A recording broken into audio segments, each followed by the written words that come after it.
I want to explain to you what you did. You did everything right. And in a time of crisis, how many people here, when the kid is having a fight and getting thrown off a plane or fighting with the cops or for whatever reason, can take their side and do everything, and with the focus, it depends on the focus, that by the time it's over, our NKN is higher. You know where it says that? In the Torah. We did a terrible thing called the Egel. And by the Egel, we did Gimel Averis Chamuris, right? We did all the bad stuff. We killed, we did Avodah Zarah, and Moshe Rabbeinu sees that we're in a war with Hashem, so he says, I'm going to take my tent, calls Moshe's movers, and he picks up, that's how it got the name originally, he was the first customer, and he picked up the tent, which wasn't that hard, it's 4 poles, packed up all his stuff, and moved away. He took Hashem's side. You're in a war with Hashem, you're in a war with me. I'm not going to hang around, Oivdei Avodah Zarah, getting in trouble and all of that. The pasuk says, though, that Hashem tells Moshe, "V'shav al machne," go back to the machne, to the people. Rashi brings down a medrash. Im ani bakas, ve'ata bakas, im ken mi yakaravam. If I'm angry, they got beef with me, and now they're gonna hate you. Who, I like to say, who the heck is supposed to be makar of them? You're their only link back. And you're saying, oh, I'm taking Hashem's side. Very, very nice. Very nice you take my side. Hashem said, I don't need you on my side. Hashem doesn't need you on my side. JetBlue or whatever, the police, they don't need you on their side. Your son needs you on their side. You are the life raft to go ahead, and you're going to abandon the kid because you're taking the side of the community or whatever it is. Imkein mi yakarvam. Who's supposed to be makar of your children if you abandon them? So you took, and this happens all the time. You could almost daven that you should have crisis. When you're trained and you have crisis, you'll look back in 2 years from now, and you'll see some people don't have crisis, Nebuch, and things float, and not much changes. But when there's crisis, and any normal person would be saying, what's the matter with you? How come you do this? And mommy and tati are there, doing what you did. Trained. I'm here for you. Don't worry about it. I got your back. You're fixing deep trauma. You're fixing deep childhood trauma that breaks trust. They're learning to trust. And without that, you can go for much longer in the process. And here, when something bad happens, you have an opportunity to build trust. If you take the other side, the police. So now, I went to Rav Steinman's Zatzal. I said, what should parents do when the kid is machal Shabbos? Should they criticize him? You know how many people are still doing this? Yelling at the kid, screaming at the kid, ripping out the Wi-Fi, closing the internet. Is that what the parents should do? Rav Steinman was 100 plus years old at the time, and he says right off the bat, what's that going to accomplish? Then they're going to hate Shabbos, and they're going to hate you. Now they hate Shabbos. So you're going to take Shabbos' side, now they hate you too. What does that accomplish? You're the lifeboat. You're the connection. If they're connected, nafshe kshur b'nafshe with you, then influence is open. They're going to want to be like you. When they get out of the dark years, they're going to want to marry somebody like you. They're going to want to have a family like you. That's the whole story. And people let go of that respirator. Why? So what you did is fantastic. And we always have to remember, they have plenty of problems with a lot of stuff. We don't want them to have any problem with mom and dad. In fact, the next night, he went out to eat with you, and you sent me beautiful pictures. Any normal parent would have said something. Again, the problem was between him and someone else, not you. A normal parent would then have gotten in the middle. The problem then would have been between the kid and the parents. We were not meant to be part of the problem. They have enough problems without us. And that would have ruined the vibe. The whole vacation would have gone downhill.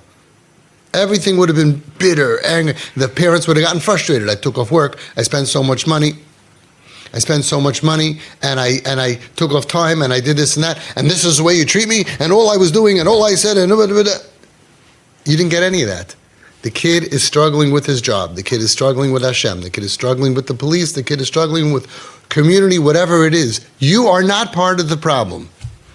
You let them, don't jump in the middle and become the punching bag. We had a kid that got a ticket, this is years ago, for smoking by the train station on the platform. So, kid is very frustrated. Not that they're going to pay for it. Parents are going to pay for it anyway. Comes home, And the father starts saying, why are you so angry at the cop? Why are you cursing him out? It's his job. That's his job. You broke the law. Now he's the lawyer for the police department. Stupid man. Stupid man. Why do you think? So he starts explaining like as if you're talking to a normal person. Now the kid cursing out the cop can't punch the cop in the face, but now he has the representative of the entire police force that in his mind he hates, even though a year later he's going to say, what do you want from the guy? They get out of this. They're going to agree. They're going to say, it's his job. But now all of his hatred and frustration with the police department, with the world that is against him, that he feels everyone's against him, he has a representative here. So of course he curses out his father. Father gets all offended. What do you want from me? I was just telling the truth. You don't do that. You keep your mouth closed. You stay out of it. If it's between your kid and someone else, Baruch Hashem, you just, what can I do for you? Wow. You look like you really had a hard time. And you take their side. Why couldn't they just let you go? Why couldn't they just help you? Why'd they have to be so mean to you? Why? Even if it's wrong, even if it's not the emes, because you're going undercover. Because I want him to feel my parents understand me. They already lost everyone else in the world. Like you said, your kid has no friends in this world besides you, because everyone else is logical. So when they're illogical, because of their pain and dysfunction, everyone drops them. Or tries to talk logic to them and they drop them. And if they didn't have mom and dad, then you wake up one day, you say, I have nothing in this world. So you're keeping her alive. And that creates influence. And then you could do trips like you did. And then you can pump them up. They have a hot air balloon with a hole in it and it's sinking. You could pump them up with hot air until they can mend it, which takes a long time and a lot of therapy, and then they can float on their own. You're keeping them. You have such a big job to do. And people blow it either defending themselves, which you shouldn't do, but especially getting involved between their problems and the neighbors. You know, they block the neighbor's driveway. The neighbor curses them out, and they go and slash the tires of the neighbor. You know, like they get all angry. And you want to say like, but you blocked their driveway like for the 8th time, and like they told you not to do it, right? Like that's not a way to behave. So now they have beef with the neighbor. Now they have beef with the neighbor and mommy and tati. So when they say, I want to kill the neighbor, now I want to kill the neighbor and mommy and tati. You just got involved in something there is no benefit. You're not teaching them anything. And then they wake up one day, everybody hates me. You know what's worse than them thinking that everyone else is wrong? Is if you get your point across and they learn that they're wrong and they look in the mirror and they say, I'm a loser. I can't make this world work. I can't. I quit already 6 jobs. I lost already 12 friends, and I'm a loser. My own parents look at me like a loser. And you're right, they are losers. So you look at them like a loser, you make them feel like a loser, and they're not going to be around. So your job is to not let them feel like a loser even when they're wrong. You're the life preserver. You're the respirator. You never give that up. And that's what you did. In a tough situation, very stressful, with police involved, and a lot of pressure, would have been very easy for a less strong, trained parent to mess up and say something wrong to your child, which everyone in the world would say it's the right thing to do. But the result would have been terrible, and instead you got the perfect result. He knows mom and dad are on my side. My father got my back, which I need in order for him to have a future.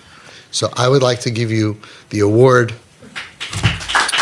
of TP. I wasn't ready for this, so TP award. Here, you can proudly wear this on your lapel until you go home, or you could put it on your yarmulke if you want. TP Parent of the Day. And everybody learn from this and apply it. This is not just a show you're watching about somebody else. Apply it. Does your child feel any rejection from you? Fix it. Are you causing your child pain in the name of whatever? Fix it. We want them to be the most comfortable being dysfunctional around you. A child that feels, my father's successful, my father's good, my mother's good, everyone's tichtig and teiglich and other words, and I am not. So then I have no place here. That's not what we want. We want to compensate. You know, you're with your children from when they're born They throw up at night. They have a headache when they're 2 and they're 3. You're with them. And now when they're in their biggest battles, we abandon them. And they have nobody to share with because they're so dysfunctional. We can't tolerate it. And we abandon them at their time that they need us most. And you didn't do that. And none of you are doing that. So everyone should be blessed.